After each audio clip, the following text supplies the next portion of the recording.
تاریخ کے اندر بڑے بڑے ظالم حکمران گزرے، کافروں میں بھی گزرے، مسلمانوں میں بھی گزرے، لیکن ایک مسلمان حکمران ایسا ہے کہ تاریخ کا ہر طالب علم جب اس کا نام سنتا ہے اس کے سامنے ظلم و بربریت کی ایک تصویر سامنے آتی ہے، جس کے ہاتھ سے 1,00,000 سے زیادہ انسان قتل ہوئے، اس ایک ہاتھ سے، جس کی تلوار سے 1,00,000 سے زیادہ انسان قتل ہوئے، جس کا نام حجاج بن یوسف ہے۔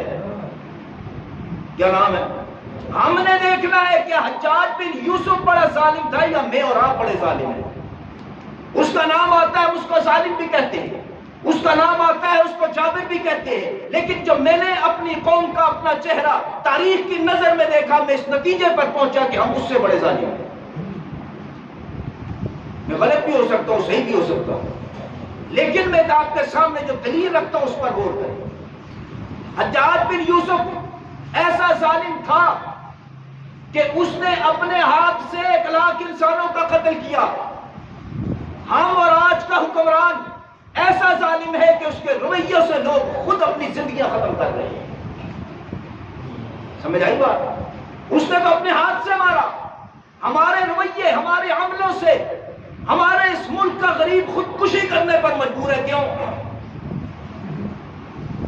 آج کی بیوہ عورت جس کی بچیاں ہیں، بچے ہیں، کمائی اس کی نہیں، ذریعہ نہیں، تنگ آ کر اپنے بچوں کو زہر دے کے خود زہر پی لیتی ہے۔ کیوں؟ حجاج بن یوسف کے دور میں خود تو کسی نے قتل نہیں کیا، حجاج نے ہی قتل کیا، اس نے تو زندگی بچانے کی کوشش کی ہوگی نا دوسروں نے۔ ہمارے دور میں ہم ایسے ظالم ہیں کہ لوگ اپنی زندگیاں خود ضائع کر رہے ہیں، ہم اس کو ظالم کہتے ہیں کہ ہم اپنے معاشرے کو نہیں دیکھتے، ہمیں حق کی حاصل نہیں، ہم اس کو ظالم کہتے ہیں۔ حجاج بن یوسف ایسا ظالم تھا، راجہ دہن کی قید سے ایک عورت خط لکھتی ہے اس کو، اور اپنے تخت سے اتر کے قسم اٹھاتا ہے جب تک کافر کی قید سے اس مسلمان عورت کو آزاد نہ کروا لوں، حجاج پر اس تخت پر بیٹھنا حرام ہے۔ اور ہم ایسے ظالم ہیں کہ اس تخت کو بچانے کے لیے ہزاروں بیٹیاں قربان کر دیتے ہیں، ہم اس کو ظالم کہتے ہیں۔ ہم نے قربان نہیں کیا آپ کیا، صرف تخت کی خاطر، ہم اس کو ظالم کہتے ہیں جس نے ایک لڑکی کی خاطر یا چند خواتین کی خاطر اپنا تخت چھوڑ دیا تھا اور قسم اٹھائی تھی، اس کا نام آئے تو ہم کہتے ہیں بڑا ظالم ہے۔ ہم اس سے بڑے ظالم ہیں۔ ہمارے اندر دیکھیں حضرت عمر رضی اللہ تعالیٰ عنہ کو کہ دجلہ کے کنارے اگر کتا بھی مر جائے تو اللہ عمر سے پوچھے گا۔ اسے کیا پتہ چلا؟ ریاست کی ذمہ داری ہے ہر جاندار تک اس کا رزق پہنچانا، معیشت پہنچانا۔ رزق اللہ کے ہاتھ میں ہے، لیکن اللہ نے حکمران کے ہاتھ میں دیا، اپنے ہاتھ سے تقسیم کرتا ہے۔ یہاں لوگ بھوک سے مر رہے ہیں، افلاس سے مر رہے ہیں، خودکشیاں کر رہے ہیں، اور ہم کہتے ہیں حجاج بن یوسف بڑا ظالم تھا۔ اور یاد رکھو حجاج بن یوسف جتنا بڑا ظالم تھا اس کے اندر 2 خوبیاں تھیں، جو ہمارے اندر نہیں۔ تاریخ کے آئینے میں اب دیکھیں ہمارا چہرہ کیا ہے۔ حجاج بن یوسف میں 2 خوبیاں تھیں، ایک اس کے اندر ظالم ہونے کے باوجود دینی غیرت تھی اور حمیت تھی، اور دوسری اس کے اندر قومی غیرت تھی۔ میں نے عرض کیا نا شروع میں، ہمارے اندر یہ 2 چیزیں نہیں ہیں۔ جب ہم نے تاریخ کے آئینے میں دیکھا ہمیں پتہ چلا جتنا بڑا ظالم بھی تھا اس کے اندر یہ دونوں خوبیاں تھیں، اور دونوں خوبیوں کی دلیل دیتا ہوں میں آپ کو۔ حجاج بن یوسف کی دینی غیرت۔ حجاج بن یوسف کوفہ کا گورنر تھا، یہ ایک محلے سے گزر رہا تھا۔ اس پر سلسلے میں 2 باتیں عرض کرتا ہوں، ایک اس کے علم کا پتہ چلے گا اور دوسرا اس کی دینی غیرت کا پتہ چلے گا۔ یہ گزر رہا ہے گلی سے، ایک شخص اپنے گھر کے اندر قرآن مجید کی تلاوت کر رہا تھا اور اس کی آواز باہر آ رہی تھی، اونچی آواز سے پڑھ رہا تھا۔ اس نے ایک آیت پڑھی قرآن کی اور وہ حجاج بن یوسف کے کانوں میں پڑھی تو وہ آیت غلط پڑھ رہا تھا۔ حجاج بن یوسف کے قدم رک گئے۔ وہ آیت کون سی تھی؟ انما یخشی اللہ من عبادہ العلماء، اور اس کا ترجمہ یہ ہے کہ صحیح معنوں میں اللہ سے ڈرنے والے اہل علم ہی ہیں۔ اور وہ کیا پڑھ رہا تھا؟ انما یخشی اللہ من عبادہ العلماء، اس کا ترجمہ یہ ہے کہ صحیح معنوں میں اللہ ہی علم والوں سے ڈرنے والا ہے۔ دیکھا ایک زیر اور زبر سے معنی کدھر چلا گیا؟ ہاں پر انما یخشی اللہ ہے اور وہ پڑھا تھا انما یخشی اللہ۔ ایک صرف معنی بدلا نہیں، معنی ہی الٹ ہو گیا۔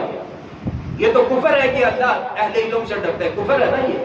لیکن وہ عجمی آدمی تھا، عربی نہیں تھا، قرآن پر اس وقت کوئی نشانی علامت نہیں تھی، تو حجاج کے قدم رک گئے۔ حجاج نے اس شخص کو بلایا، پوچھا کون ہو؟ اس نے کہا میں فارس سے ہوں، فارسی زبان کا تھا، وہ سمجھ گیا عجمی آدمی ہے۔ اب اہل زبان، عرب تو اہل زبان ہے، وہ تو کوئی زیر زبر پیش جزم ان کو ضرورت نہیں ہے، وہ تو اسی طرح پڑھتے ہیں، وہ تو اہل زبان، ان کو پتا ہے یہاں کیا ہے۔ ہم اردو ہے، ہماری اردو، ہم جب اردو پڑھتے ہیں تو ہم اردو اپنی بالکل ٹھیک پڑھتے ہیں کہ نہیں پڑھتے؟ کسی انگریز کو دے دیں، کسی پختون کو دے دیں جس کی زبان اردو نہیں ہے، تو وہ زیر زبر پیش کا اس کو کوئی پتہ نہیں ہو سکتا مؤنث کا، وہ جیسا مرضی بولتا جاتا ہے۔ تو وہ اہل زبان، عرب اہل زبان تھے، ان کو ضرورت نہیں تھی، یہ عجمی تھا، تو زیر زبر پیش کوئی علامت نہیں تھی، اس لیے وہ غلط پڑھ رہا تھا، قصور اس کا بھی نہیں تھا، علامت کوئی نہیں، اہل زبان بھی نہیں۔ حجاج کو تشویش ہوئی، حجاج کو تشویش ہوئی، اس نے سوچا کہ قرآن مجید پر ایسی علامتیں لگانی چاہیے کہ عجمی لوگ بھی صحیح قرآن پڑھیں، ورنہ یہ تو ہمیشہ غلط پڑھتے رہیں گے۔ اب آج جو آپ زبر، زیر، پے، جزم، آیت کا نشان، لام کا نشان، جیم کا نشان، وقف جائز، وقف لازم، سکتا، یہ جتنی چیزیں آپ دیکھ رہے ہیں یہ کس نے لگائی؟ اسی ظالم حکمران حجاج بن یوسف نے۔ یہاں سے کیا پتا چلا کہ حجاج بن یوسف بے شک ظالم تھا، لیکن قرآن کی تعلیم کو جانتا تھا، قرآن کے معنی کو جانتا تھا، قرآن کے الفاظ کو جانتا تھا۔ سبق یہ ملا کہ تمہارا کوئی بھی حکمران ہو، ظالم بھی ہو، ایک چیز ضرور دیکھنا کہ وہ قرآن کا عالم ہو، وہ قرآن کو جاننے والا ہو۔ پتہ چلا قرآن کا جاننے والا فاسق ہو، فاجر ہو، ظالم ہو، اس کے اندر دینی غیرت اور قومی غیرت کبھی ختم نہیں ہوتی۔ یہ حجاج کی زندگی سے پتہ چلتا ہے۔ اب اس نے یہ اعراب لگائے، تو دوسری بات میں آپ کے سامنے یہ رکھتا ہوں، کروڑا قرآن اس دنیا میں روز ختم ہوتے ہیں، جو شروع ہوئے ہوئے ہر روز کروڑا قرآن ختم ہوتے ہیں کہ نہیں ہوتے؟ یہ جتنے عجمی قرآن پڑھتے ہیں اس کا ثواب کس کو ملتا ہے؟ جتنا دنیا میں آپ قرآن پڑھ رہے ہیں، حافظ پڑھ رہے ہیں، علماء پڑھ رہے ہیں، عجمی پڑھے، سب کا ثواب حجاج بن یوسف کو مل رہا ہے، جس کو سب سے بڑا ظالم ہم کہہ رہے ہیں۔ میں نے اور آپ نے کیا کیا؟ ہماری نظر میں تو وہ بہت بڑا ظالم ہے، اور کئیوں نے فتویٰ لگا دینا گیا سیدھا جہنم میں، وہ فیصلہ رب کرتا ہے۔ میں عرض یہ کروں، جتنا قرآن پڑھا جاتا ہے اس کا ثواب اسی حجاج کو جا رہا ہے جس نے قرآن پر علامتیں لگائی ہیں۔ یہ امت پر کتنا بڑا احسان کر گیا، اور دیکھیں اس کی دینی غیرت، اس کی دینی حمیت کو دیکھیں، اتنا بڑا ظالم ہونے کے باوجود جب یہ اعراب لگا رہا تھا زیر زبر پہ جزم، تو قرآن کے اندر ایک واقعہ ہے حضرت موسیٰ اور حضرت خضر علیہم السلام کا، کہ جب حضرت تفصیلی واقعہ حضرت خضر کے پاس حضرت موسیٰ علیہ السلام گئے، یہ دونوں جب گئے، میں مختصر کروں، ایک نقطے پر آتا ہوں کہ یہ ایک بستی کے اندر پہنچے اور بستی والوں سے کہا کہ ہم مہمان ہیں، ہمیں کھانا دو۔ قرآن کا فَأَبَوْا أَن يُضَيِّفُوهُمَا، بستی والوں نے انکار کر دیا کہ ہم تمہیں کھانا نہیں دیں گے۔ یہ انطاکیہ کی بستی تھی، انطاکیہ کے لوگ تھے۔ اس وقت کا رواج یہ تھا کہ جب کوئی مہمان مسافر کسی بستی کے اندر جاتا تھا، رات ہو جاتی تھی، وہ آواز لگاتا تھا کہ ہم مہمان ہیں، مسافر ہیں، ہمارے لیے کھانے کا اہتمام کرو، اور اہل محلہ، اہل علاقہ اس شخص کے لیے کھانے کا اہتمام بھی کرتے تھے، پینے کا بھی کرتے تھے، رہائش کا بھی کرتے تھے، بستر کا بھی کرتے تھے۔ یہ ذمہ داری سمجھی جاتی ہے۔ اسی رواج کے مطابق انطاکیہ کے اندر جا کے حضرت خضر اور حضرت موسیٰ علیہ السلام نے یہ آواز لگائی کہ ہمیں کھانا دو، تو انہوں نے کیا کہا؟ فَأَبَوْا أَن يُضَيِّفُوهُمَا، انہوں نے انکار کر دیا، ہم کھانا نہیں دیتے، اپنا کھاؤ، اپنا خود آئے جہاں سے آئے جاؤ۔ آج کل تو ہوٹل ہے، ہر چیز، اس وقت تو یہ اہتمام نہیں تھا نا۔ اب یہ حضرت موسیٰ علیہ السلام کے دور کی بات ہے، جب یہ قرآن اترا امام الانبیاء محمد الرسول اللہ صلی اللہ علیہ وسلم پر، تو اللہ نے اس واقعے کا تذکرہ کیا اور انطاکیہ والوں کی یہ بات قرآن کے اندر ذکر کر دیا۔ تو جب بھی کوئی قرآن پڑھے گا فَأَبَوْا أَن يُضَيِّفُوهُمَا، وہ انطاکیہ والے، وہ قوم، ہر وہ سمجھنے والے کے ذہن میں آئے گا یار بڑی ذلت امیز ایک ان کی شکل ذہن میں آئے گی، تذلیل ہوگی کہ انہوں نے اتنے اللہ کے بزرگ ترین بندوں کو اور انبیاء اکرام کو کھانا دینے سے منع کر دیا، تو یہ ذلت کا باعث تھا نا۔ اب جب حجاج اعراب لگانے لگا نا، انطاکیہ کا ایک وفد اس کے پاس آیا جو غیر مسلم تھا، اس نے حجاج کو کہا کہ آپ قرآن کے اوپر اعراب اور نشانیاں لگا رہے ہیں، دینی غیرت بھی دیکھیں اس کی، اعراب لگا رہے ہیں۔ انہوں نے سمجھا ظالم آدمی ہے، لاکھوں بندے اس نے قتل کر دیے، تابعین کو نہیں چھوڑا، علماء کو نہیں چھوڑا، تو یوں کہیں گے کر لے گا۔ تو میں نے کہا کہ جو قرآن سمجھنے جاننے والا اس کی دینی اور قومی غیرت نہیں بنتی۔ یہ بہت بڑی دلیل ہے اس حجاج بن یوسف کے کارناموں سے، وہ نہیں مرتی، اس پر سودا نہیں کرتا وہ۔ میرے محترم جب وہ وہاں پہنچے تو اس حجاج نے پوچھا کیا مسئلہ ہے؟ انہوں نے کہا کہ تم جب قرآن کی یہ کر رہے ہو، اعراب لگا رہے ہو، تو ایک لفظ ہے وہاں صرف ایک نقطے کی کمی بیشی کرنی ہے۔ اس نے پوچھا کون سا لفظ ہے؟ کاف ابو ایغیبوہما، یہ ہمارے بارے میں اترا ہے، اور جب بھی تم قرآن پڑھیں گے مسلمان تو اس سے ہماری ذلت ہوگی، لہٰذا اس با کے نقطے کو اٹھا کے اوپر کر کے ایک نقطہ اور لگا دو تاکہ فابو سے ہو جائے فاتو۔ فاتو کا مطلب ہوتا ہے انہوں نے کھانا دے دیا، کھانا دے دیا۔ حجاج بن یوسف کو پیسے بھی کہا کہ پیسہ لو، مال لو، جو چاہتے ہو دیں گے۔ حجاج نے تلوار نکالی، میں نے پہلے کسی جگہ پڑھا تھا کہ سنا تھا کہ اس نے قتل کر دیا، لیکن ایک مستند روایت کے مطابق قتل نہیں کیا کیونکہ سفیر تھے۔ تو حجاج نے ان تلوار نکال کے کہا اگر تم سفیر نہ ہوتے خدا کی قسم تمہاری گردنیں یہی اتار دیتا۔ میری کیا حیثیت ہے، مجھے کہتی ہو رب کے قرآن میں تبدیلی کر دوں، تم کون ہوتے ہو کہنے والے، اور میں کون ہوتا ہوں کرنے والے؟ اور دوسرا لفظ یہ کہا میری آنکھوں کے سامنے سے غائب ہو جاؤ، اگر میری حکومت کی حدود میں دوبارہ تم نظر آئے تمہاری گردنیں اتار دوں گا۔ یہ ہے قومی غیرت۔ ہم کون ہیں؟ وہ تو مال دے کے کہہ رہے تھے ایک نقطے کی، ہم نے تو یہاں مدارس اور مساجد کا ہی بیڑا غرق کر دیا مال کے چکروں میں۔ کیا کہ نہیں کیا؟ ہم نے شکنجے ہی کس دیے، ہم نے لیبل لگا دیے، ہم ظالم ہیں کہ وہ ظالم تھا؟